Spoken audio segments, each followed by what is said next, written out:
Hi, it's Amanda the Nail Polish Hound. Happy New Year and welcome to my nail polish goals for 2024.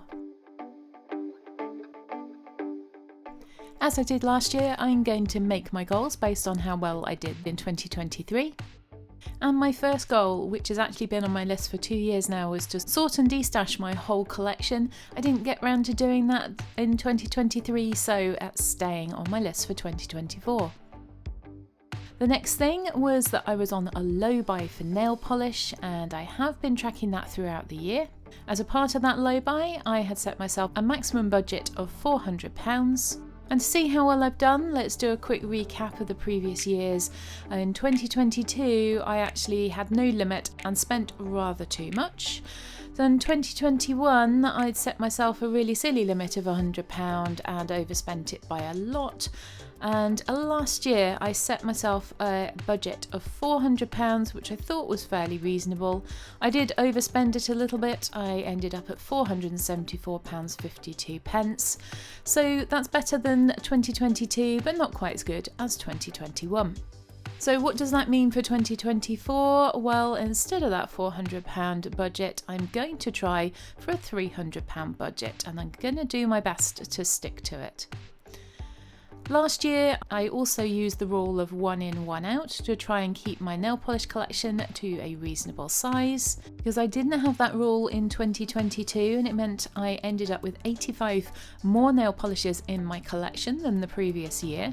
So last year, I tried to stick to that. I did end up with just 1 more nail polish in my collection compared to the beginning of the year, which wasn't too bad, but a little bit annoying. But if you look at my purchases overall for the previous years, in the last 3 years I have tracked both purchased and gifted polishes, so this year's been an awful lot better. In fact, it's almost as good as 2020 when I didn't even include the nail polishes that were gifted to me. So I'm pretty happy with that, but again, I'm hoping to do better in 2024. But just to help me keep on track, I'm going to keep that 1 in, 1 out rule in place.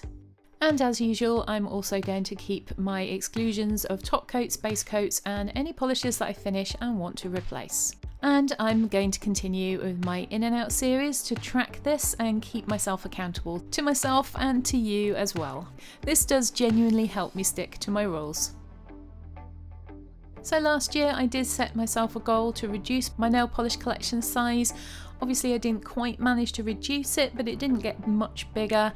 So I'm going to leave that goal because I think it kind of falls out naturally. And instead I'm going to change it to trying to wear all of my untrieds in 2024. Now, I don't actually know how many untrieds I have at the moment, so I don't know how big a goal that actually is and whether it's even feasible to do. But the reason why I'm planning on doing it is because if it's an untried, it means I've not reached for it, and maybe I'm more likely to destash more of those. So I'm going to change up my whole collection project polish. As soon as I've updated my spreadsheet so that I've identified all of my untried polishes, I'm going to be selecting from them randomly this year and trying to wear as many of them as I can. And finally, in 2023, I did set myself some goals for my YouTube channel, and that was to reach 3,000 subscribers and an average of 1,000 views per video. Well, I actually stopped tracking this because the number of new subscribers I was getting was so low. In fact, I only added about 200 more subscribers in the year and nowhere near 1,000 views per video. So I'm not going to set any goals for that this year, but nonetheless, I would love it if you would subscribe to my channel, but do it because you want to. Have a lovely new year, and I hope I'll see you in my next video. Bye!